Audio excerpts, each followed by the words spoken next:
Question of the Week from the Naked Scientists. Hello and welcome to Question of the Week. I'm Otis Kingsman, and today's infectious inquiry comes from listener Malcolm. How can we identify a disease? When looking at a sample of chromosomes, what are scientists looking for to spot a diseased gene? Well, what indeed? When infected with a new disease, it's imperative for scientists to know exactly what it is in order to find the best cure for it. So how do they do it? Here to break it down is Jocelyn Pearl from Tune Therapeutics and host of the Lady Scientist podcast. When we're trying to identify a disease from someone's genetic sequence, we have to compare two different sequences. Think about your chromosomes like a library of books.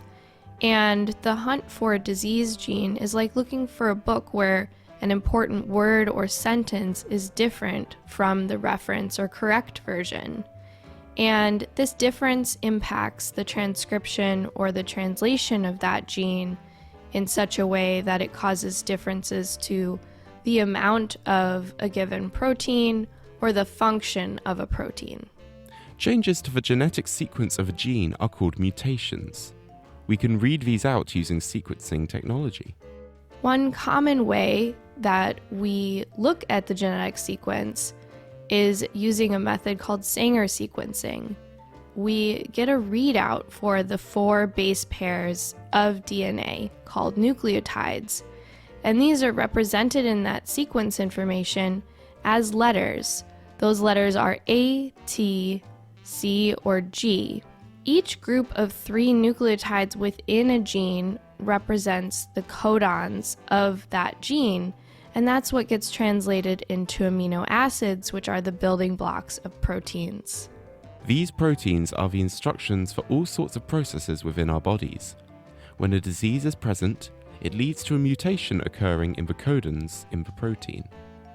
The disruption in the transcription or translation of a gene can change the function of the protein or the amount of that protein in a person.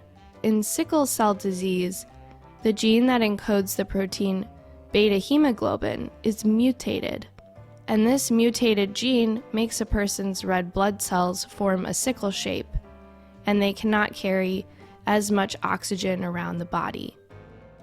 The human genome is complex. It's like sifting through multiple libraries. As such, finding these mutations can still be quite difficult. Fortunately, we have a few tools and techniques to help us.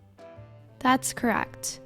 We use tools like whole genome sequencing or even whole exome sequencing that only looks at the expressed proteins in the genome to find things like inherited gene mutations. We also use something called genetic markers to conduct genome-wide association studies.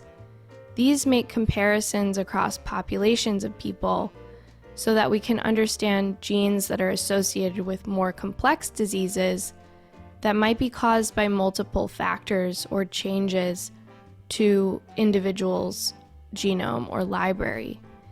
Some of these types of diseases are things like obesity or schizophrenia.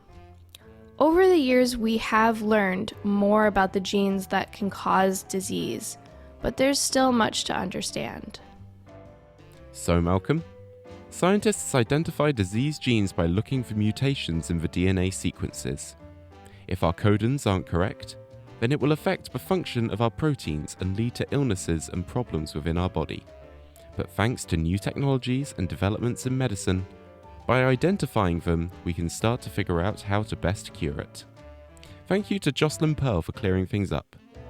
Next week, we'll be charging headfirst into this question from listener Barry. Would a car battery's maximum capacity decrease over time like that of a phone battery?